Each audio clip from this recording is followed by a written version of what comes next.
So, Kelsey, I'd like to start this episode with a twist because we have Stuart Turton as our guest today. Stuart Turton is famously known for fusing locked room mysteries with literary fiction, sci-fi, fantasy, and horror. He is the author of The 7.5 Deaths of Evelyn Hardcastle, The Devil in the Dark Water, and the recent Library Reads pick for May, The Last Murder at the End of the World. His books are bestsellers in both the UK and the US and have been translated into 40 languages and have sold over 1 million copies. I love a fun author biography, and Stuart Turton's bio on Goodreads is a gem. So Stuart, I have to ask, what would you like our listeners to know about you? Nothing they can't not immediately deduce. I'm British, I'm from the north, I don't take anything very seriously. I am still completely baffled that I'm actually an author. Like, most mornings I wake up and that startles me anew. So, yeah, just, I'm like a startled animal. Just treat me cautiously. So, of course, we're delighted to have you as our guest today. Welcome to the first 50 pages, Stuart. Thanks so much for having me. So, your books are loved by mystery readers and mystery authors alike. And we recently interviewed author Benjamin Stevenson, and he named The 7.5 Deaths of Evelyn Hardcastle as one of his favorite books. One of the things that I think we readers, librarians, mystery lovers are impressed with in your writing is the intricate structure and the care that you take in crafting your story. Your books are not a cozy kind of read. They are often referred to as high-concept mysteries, where you're able to fuse elements from multiple genres into the murder mystery. Your latest book is a perfect example of this kind of high-concept mystery. Can you tell our listeners a little bit about The Last Murder at the End of the World? Have you got 4 hours? And then I will really. I'll try and do the 4-hour speech in 2 minutes. It's set 90 years after the world has ended. So everybody's dead. Everyone you love, everyone I love, us, we're all dead.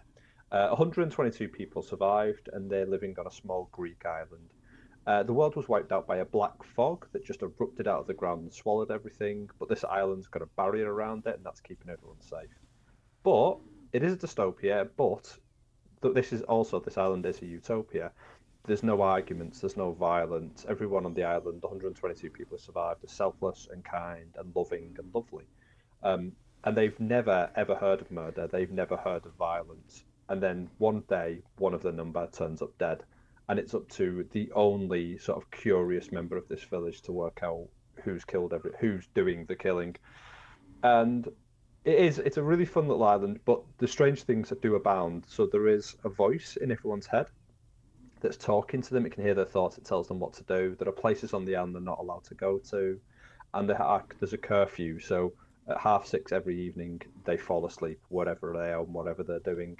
So yeah, it's a book filled with mysteries piled upon mysteries. I'm not giving anything away by saying that the narrator's name is Abby. We don't see Abby, but they're always there with the villagers, a benevolent, omniscient, and unexplained voice in their heads. And it's just such an interesting device for telling the story, driving the story of the inhabitants of this island. So my question is, how did you land on telling the story from this point of view? The funny thing about Abby is that every time I do an interview, people are like, "Oh, Abby, this is a really unusual narrator." And I'm like, yeah, but it's just the Victorian narrator, right? The Victorian omniscient narrator. This is what all books were doing up until about 1850 or something. They were all written like this. And then it completely fell out of fashion and people stopped doing it because they thought it was naff. And I've just brought it back. And the way I brought it back is because I read those books and I loved those books and I love that point of view. And I understand why readers fell out of love with it. But for this story, I like the idea of having an omniscient narrator. I like the idea of the voice in their heads that heard all their thoughts making this murder impossible. Like, this murder should not happen because this voice knows what they're all doing. It knows what they're all planning. And it should be able to warn the people who need to be warned before it ever happens. So for me, that was an incredible plotting challenge, right? To write a murder in which all the characters in it are selfless and kind and lovely and have no reason to commit a murder. And there's an omniscience which is taking care of them, which also should prevent the murder. So me getting to mess around with that and plot something where that didn't matter and where that was thwarted. It was so fun for me to do, and that's generally always what I'm trying to do with my books. I'm just trying to entertain myself before I entertain other people, because I've got to sit with this thing for 2 years. And if I'm even one day of it bores me, I am so good a procrastinator that I will not go back to it for 2 months. So I've just got to make sure every time I'm sitting down, I'm entertained, and there's something in the writing for me to be excited by. And Abby was just a really exciting challenge, but also a really exciting character to explore and get down on the page. Before becoming a famous author, you spent time as a technology journalist. How did that experience impact this story? Oh, let's first quibble with the idea of famous author, shall we? Let's just really... There's about 17 people on this planet who know her. I'm very famous amongst those 17 people, right? But beyond that, as a middling, somewhat in the centre of the pack author, I was a technology journalist. That's where it's interesting, because usually for my novels, I spend 3 months planning them out. And I travel a lot in that process. I usually go. So for Devil in the Dark Water, my second novel, I travelled to Amsterdam because they built this huge boat. And that was the boat I based the boat in the book on. And I climbed all over that thing for 3 days. I went out to Indonesia. In Seven Deaths, my first novel. I'm sorry, the 7.5 Deaths. My first novel. I crawled around in country houses, and I went over to France, and I had a big Tudor house all to myself for like 2 weeks. And I went exploring that with a candle at midnight. So I'd always try to do this very in-depth research and put myself in the places I need to be. But when I started writing this book, it was the pandemic. So I couldn't go anywhere. I was just stuck at home. So I ended up going back through my old articles. So my old articles from being a travel journalist and my old articles from being a technology journalist. And I started looking at the people I'd been talking to, what the technology they'd been working on, what they were telling me was coming, what's in the future, what they assume will be the next big thing. So most of the technology in this book is what somebody in the past has told me they are working on. So as odd as some of those technologies may seem when you're reading them, they're all true, they're all based in fact, and someone around the world is currently working on them. And it's the same with the travel journalism. I needed the travel journalism to give me that reminder of what, I'm from England, I should point out, so like heat on the skin, what that feels like. We don't get a lot of that in England, so I needed to be refreshed about it by reading my own works and going swimming in beautiful clear salty water, and all of these things that I got from being a travel journalist. They're all in the book because I went back and read my old articles and sort of refreshed myself on what those things were. It's a really odd research process. I don't recommend it. I think that would be like the perk of the job, right? To get to travel and have salt Yes, water and exactly. sunshine and Oh, exactly. That was like the best part of my job, was to do those things. And when the pandemic hit, I was like, oh, I get to sit at home now and do the same job off Google. Terrible. Terrible. I'm not a tech librarian, but I do find myself drawn to articles about emerging technology, especially artificial intelligence and how it can and will impact our world. And it is all happening very, very quickly. At turns, I am excited and terrified by the future. Do you have any thoughts on how AI will affect our capacity to write stories, or even our capacity to trust the writing of stories? It's a really interesting thing. So one of the people I was talking to when I was, as I said, when I was a technology journalist, they were working on I don't even know what you'd call it, an algorithm basically that would be built into your Kindle e-reader or any sort of e-reader. And the idea would be that you would tell it how long your commute was. So if you get on a train in the morning or you get in your car in the morning, you would tell it takes me 15 to 20 minutes to get to work. And this thing would then write you a story that you could read in 20 minutes. Or, you could tell it you want to read it over the course of a week, and it would create chapters, or it would create increments of the story that could be read in 20 minutes. It was very clever, and I could see it being very attractive. But as I talk to more people, there is just this bias against artificial intelligence as a writer. There's a bias, a general bias against the idea that artificial intelligence will create something creative for them to enjoy. They immediately shut down. So I don't think it will ever take off, just because I don't think readers will ever accept it. I think even if the story felt like something a human had put together, the moment they knew that it was an artificial intelligence, they would turn their back on it. And there's something reassuring about that. I think that's my industry and that's my profession. Yeah. So this book is a locked room mystery. So for our listeners, this means there is something to figure out, but it has restrictions. The explanation can only exist within a very limited set of answers. And that's part of what makes this style of mystery so exciting. They're often harder to solve, and the creativity involved that makes them so fun. The Last Murder at the End of the World also nods to these stories from the golden age of science fiction.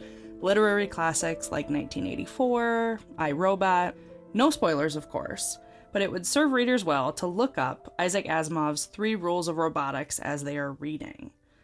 What inspired you to bring these sci-fi elements into a locked door mystery? It was sort of fortuitous. When I first started writing this, the first thing I needed, I always create locked something. So my first novel was a locked house mystery, my second one was locked boat mystery, and this is my locked island mystery.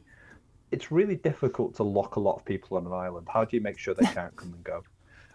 It's a basic plotting challenge. And I came up with this idea of the fog. But once you have the fog, you've got to explain where did the fog come from, what's it doing? And that automatically led to me to the wiped out world. It led me to the apocalypse. It led me to this utopian dystopia. And the more I sort of built into that, the more I realized I was beginning to write a sci-fi book. That's how it happened. It was almost accidental. I needed this thing to make my murder mystery work, and the thing that serviced that was a very sci-fi concept. So I started leaning into it. The problem with that, of course, is that the more you lean into it, the more your novel stops being a crime novel and becomes a sci-fi novel. And as much as I love sci-fi, I didn't want to write a sci-fi novel. I wanted to write a crime novel with sci-fi elements. So the trick was always, you just named all those amazing authors. It was to cherry pick from their work and to cherry pick the themes and to cherry pick the things that were recognizable to even the most general readers of science fiction, people who don't go in depth in it, that would give the flavor to my novel of that stuff without wholly diving headfirst into it. So hopefully we got there, but I am occasionally aware that I felt myself all through the writing thinking, oh no, I've just turned it into a sci-fi book again. I've got a robot crime book again. It's, it is safe waters. And I do think that in this book, part of that influence is in the exploration of those existential questions, exploring the insights into our existence. I really feel that nod to that speculative fiction there. Oh, thank you so much. Because it was funny because I'm sure every author who says this when they come on, you don't really start writing with themes in mind. You have a plot, you have some characters, and you get going. And then the themes sort of emerge and you start to see them yourself as you write them, and you're like, oh yeah, so that's what I'm writing about. Okay, cool. And then you kind of carry on going with it. And I think there is something about sci-fi in particular that lends... Crime does this all the time, because crime is obviously about crime and punishment. And for me, it's always been about redemption. Like, Christie usually took her novels up to the point of punishment. The evildoer is found, they are punished, the novel ends, everybody applauds. I'm always bothered about what happens to them afterwards. I'm always worried about the redemption of those people and what we expect of them once they're caught, and if there's anything they can do to come back to us and come back to society. So that always finds its way in my novels, and it's a very large part of this novel with a character called Adil. But the other side of it, the science fiction side, that automatically started steering me towards humanity and these issues facing us, and again, ecological crises and all the rest of it. But not to get too heavy, but it was really, really fun just to have an excuse to sort of talk about that stuff and lean into it and make it the background texture of my novel, because you want that. I want to give readers things that they find if they dig. So the deeper they go into the novel, the more things they're going to find that hopefully interest them. Or you can just be happy with the murder mystery, and that will work equally well. As I was reading this book, the one theme that I was drawn to, is the idea of what makes us, humanity, right? Emotion, memory. And I think you do tackle it in such an interesting way. At one point, one of the characters in the book says that emotion is an evolutionary failure. And that kind of stopped me for a second, and it made me think about it. So, like, for the rest of the day, I was like, well, what do I think about that? Like, you know, and the idea for these villagers that murder is such an incomprehensible act within, this community of survivors. So, I don't know if it's probably a duh question, but is emotion at the heart of every murder mystery? I actually don't think it is. I think if you read Christie, emotion's almost secondary to what's going on. It's not, it may even be tertiary. Often what happens in an Agatha Christie is that she reduces everything to cogs and wheels in the mystery. So all the characters, and especially as she goes along in her canon, the characters just become cogs. They lose their humanity. They become things to get Poirot or Marple onto the next clue, or they become exposition delivery devices. They're just there to deal out. And I think what happened with her was that she realized that her readers only wanted the final 10 pages. They only wanted the conclusion. So everything before that, they were rushing through to try and get to the conclusion. And she was writing 2 to 3 of these novels a year. And I think she's almost the first, almost like, professional author, in the sense that she just looked at her audience. What do they want? I'll just give them tons of that. So 3 novels a year, 2 novels a year. Here's the final 10 pages you care about. Here's some pages before it. Get to the final 10 pages. Job done. Over.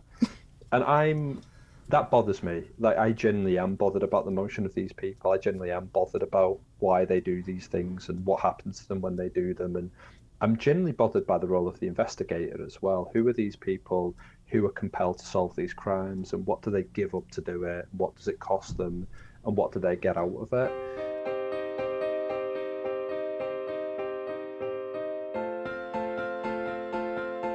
So your debut novel, The 7.5 Deaths of Evelyn Hardcastle, was a runaway hit, loved by readers and critics alike all around the world, and then us included. In the all-encompassing category of the mystery genre, this book has been called ingenious and original time and time again. And I was just talking with a patron this week who said that she loved this book and had never read anything like it before. Your stories are complex, there are lots of characters to keep track of, and to quote Kirkus Reviews, keenly calibrated twists and turns. And as of this week, there were over 51,000 reviews on Goodreads for this book. After all that's been said about this book over the last 6 years, is there anything more to add? It's interesting, isn't it? Because you want to be grateful, but you don't want to be bound by it. And I think when it first came out, all anybody wanted from me was the 8 deaths of Evelyn Hardcastle, the 9 deaths of Evelyn Hardcastle. People just wanted me to keep telling this sort of story and over again. And that's why my second novel, The Devil in the Dark Water, was such a profound reaction against that. It was an historical murder mystery set in 1632 with a lot of historical research. Because I wanted people to know that that's not what I was going to do, that I was going to switch on you all the time. And every time you picked up one of my books, everything would be a mystery. Everything can be a mystery. Where it's set, who these characters are, what kind of world we're in, what the time period is. That was the career I sort of maybe arrogantly foresaw for myself when I wrote 7 Deaths. This is what I wanted to be doing. I wanted to be changing up all the time and writing radically different things all the time. We know that you changed the title in the US to The 7.5 Deaths of Evelyn Hardcastle, but it actually is The 7 Deaths of Evelyn Hardcastle. Can you share a little bit more about why you changed the title for the US publication? Yeah, because there's another book, which I'm sure everyone's aware of, called The 7 Husbands of Evelyn Hugo, which is totally and completely enormous. And when the 7 Deaths came out in the UK, it was about 6 or 7 months before it came out in the US.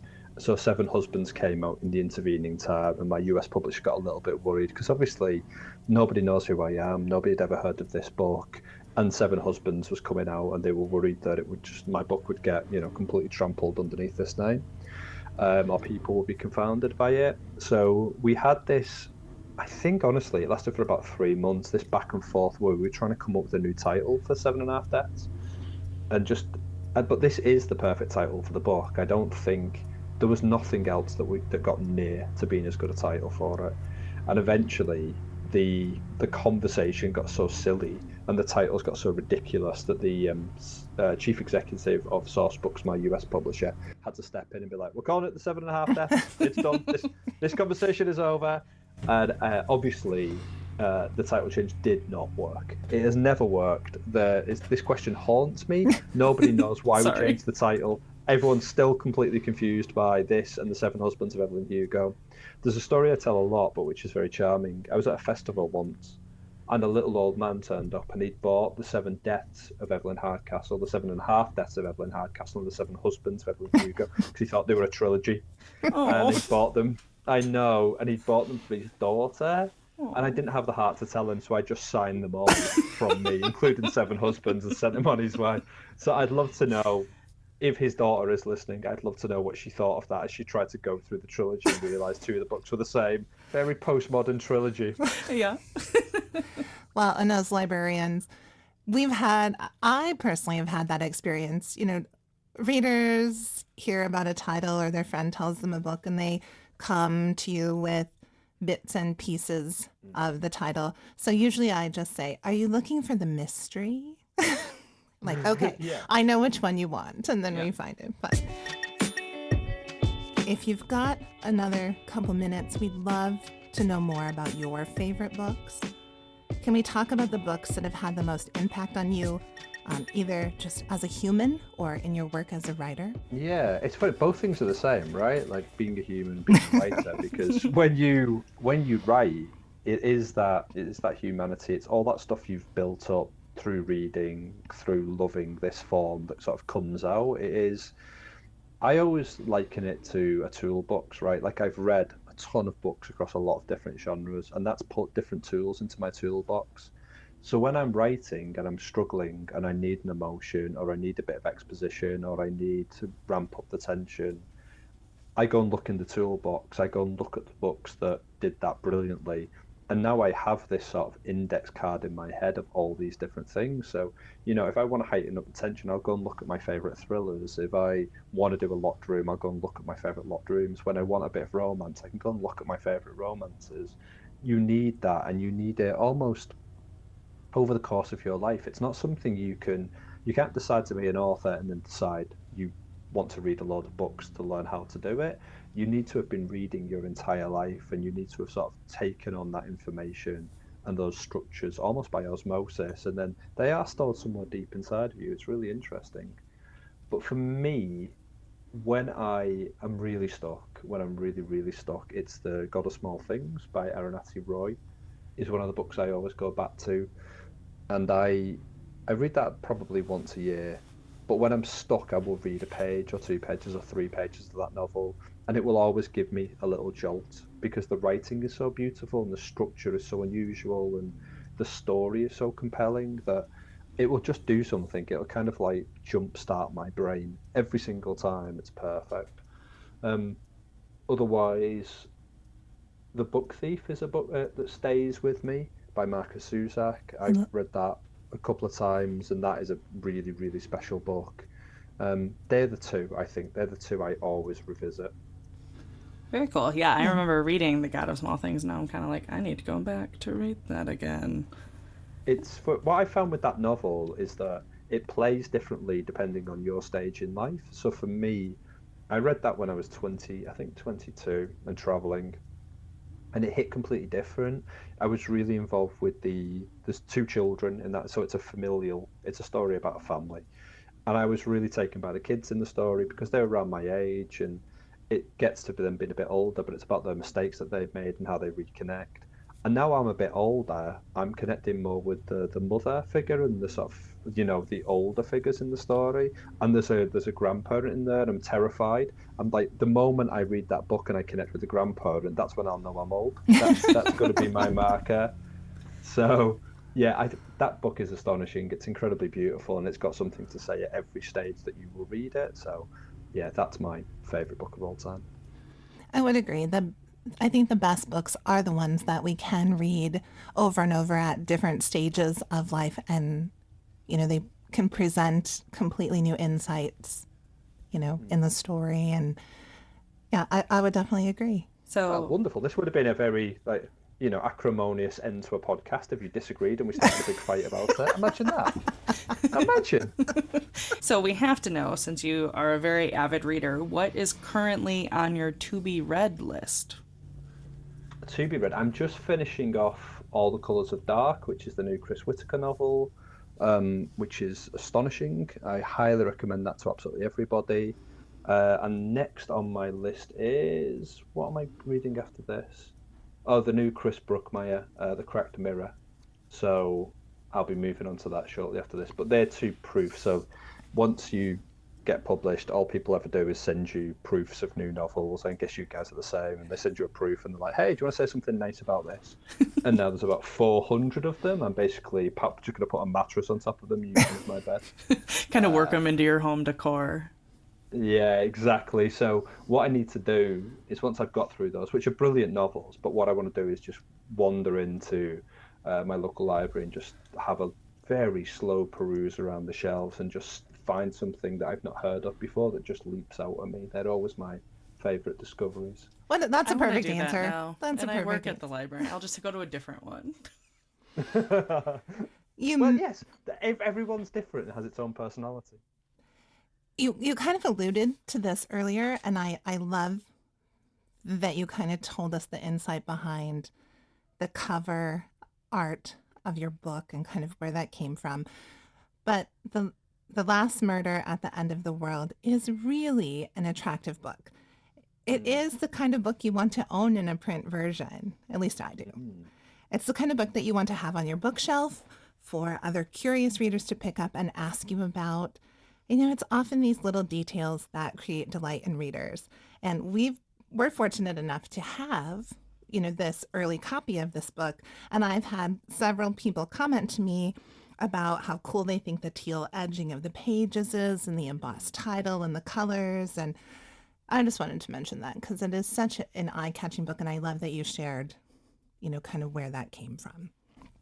Yeah, thank you. I mean, I mean, so much that none of that is me. So obviously, like I'm very blessed that I have these amazing people around me, these amazing designers, and there's a beautiful map inside it as well. And there's nothing better than when you finish something like that and your creativity and your active imagination sparks the imagination of other people. It's so wonderful. And then it comes back to you and you're like, I know that my words have created that, but it feels so distinct from me. It feels like someone else has created a work of art because I, wrote a book, which is just fantastic. And I think it's very rare that you see a murder mystery that looks like this, that it has these colours, that is this different, that has this lightness to it. And I think it's completely genius on the part of my cover designer, David Mann, and my publisher, Source Books, to put those sprayed edges, which I know in the US are not a huge thing in crime. So for them to be that bold and to